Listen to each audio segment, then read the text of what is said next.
Olá, meu nome é Marcela Janso e nessa apresentação eu vou falar sobre o artigo 3 décadas de resistência feminista contra o sexismo e a violência feminina no Brasil, escrito pela socióloga Lourdes Bandeira em 2009.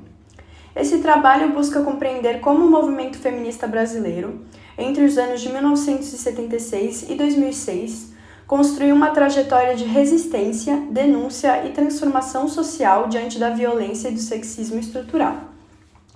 Contextualizando um pouco sobre a autora, Lourdes Maria Bandeira é socióloga, professora da Universidade de Brasília e pesquisadora do Núcleo de Estudos e Pesquisa sobre a Mulher. Em seu artigo, ela analisa 30 anos de luta feminista no Brasil, mostrando que as mulheres foram protagonistas na transformação das leis, das políticas públicas e da consciência social sobre a violência. A autora faz um percurso histórico que começa ainda na ditadura militar, quando o feminismo surge como forma de resistência política e pessoal, e segue até a Lei Maria da Penha em 2006, marco das conquistas feministas no país. O objetivo principal do artigo é mostrar que a resistência das mulheres não se limitou às ruas, mas também ocupou delegacias, universidades, tribunais e ministérios, espaços onde o machismo era e ainda é profundamente enraizado. Lourdes explica que a violência contra a mulher é um instrumento de controle e dominação. Ela nasce de uma lógica patriarcal, que enxerga a mulher como propriedade do homem e o corpo feminino como território de poder. A autora introduz o conceito de violência de gênero, que vai muito além da agressão física. Inclui a violência psicológica, sexual, simbólica e institucional, e mostra que a sociedade brasileira ainda tende a culpar a vítima e proteger o agressor. Outro conceito central é o de resistência feminista, uma luta coletiva que transforma o sofrimento individual em ação política e transformação social. Ela enfatiza que, para além das leis, o enfrentamento à violência exige mudança cultural, formação de agentes públicos e reeducação das masculinidades. Durante as 3 décadas analisadas, o Brasil viveu momentos decisivos na história das mulheres. O primeiro deles foi o contexto da ditadura militar, de 1964 a 1985. Mesmo sob repreensão e censura, mulheres se organizaram em grupos de base, universidades e comunidades religiosas, denunciando tanto a violência política quanto a doméstica. É nesse período que surgem os primeiros grupos feministas autônomos, como o SOS Corpo em Recife, em 1978, e o SOS Mulher, em São Paulo, em 1980. Organizações pioneiras no acolhimento de mulheres vítimas de violência. Em 1985, um marco histórico, é criada a primeira delegacia especializada de atendimento à mulher, em São Paulo. Essa conquista simboliza o reconhecimento pelo Estado de que a violência doméstica não é um assunto privado, mas um problema público e político. Com o fim da ditadura e a redemocratização, as mulheres passam a ocupar mais espaços institucionais.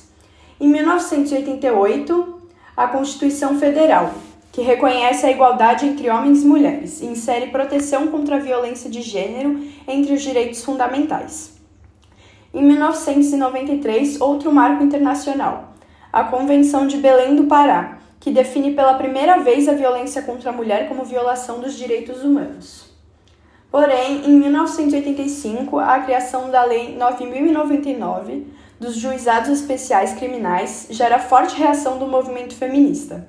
Essa lei tratava as agressões domésticas como crimes de menor potencial ofensivo, o que significava a impunidade disfarçada de justiça.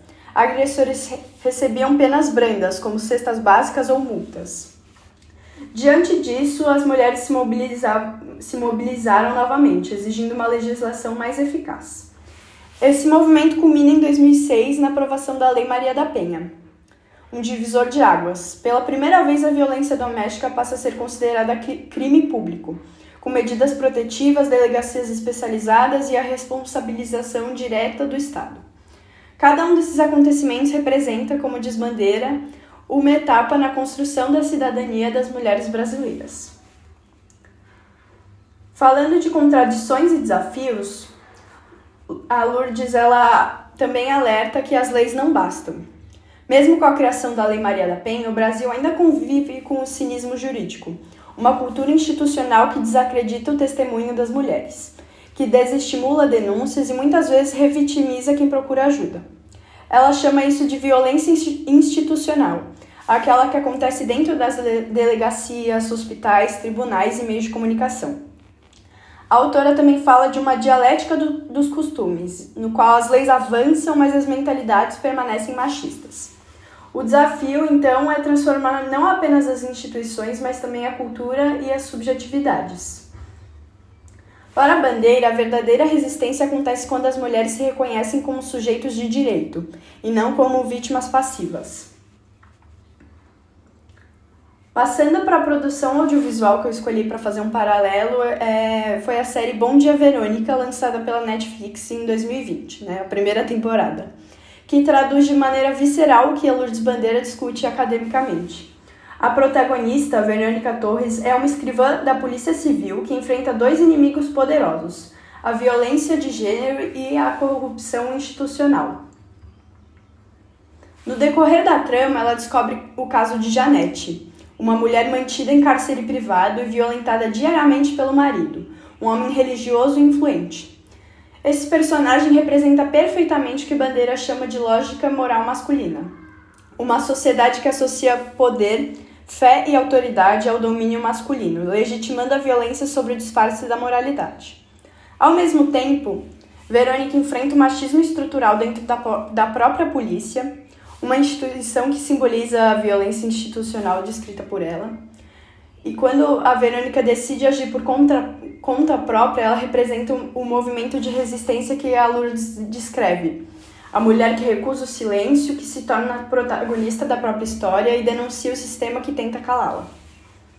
A série, assim como o artigo, nos faz enxergar que a violência contra a mulher não é apenas individual, mas sistêmica, sustentada por valores culturais, religiosos e políticos.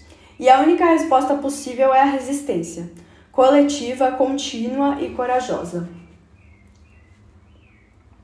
Passando para a minha crítica pessoal, o artigo da Lourdes me fez compreender que a história do feminismo no Brasil é também a história da resistência à violência.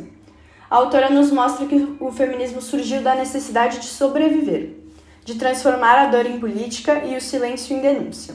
A série Bom Dia Verônica reforça exatamente isso, que a violência é um ciclo sustentado pelo medo, e romper esse ciclo exige coragem e apoio coletivo. Então, as duas obras se complementam. A Lourdes oferece o olhar mais analítico e histórico, e a Verônica nos oferece o impacto emocional, mostrando o preço pessoal da resistência. O mais chocante é perceber que, mesmo 40 anos depois dos primeiros movimentos feministas, as mesmas estruturas continuam ativas, dentro das famílias, das igrejas e das instituições públicas. Por isso, a leitura me deixou com uma sensação de urgência, que a gente precisa continuar falando, denunciando e resistindo.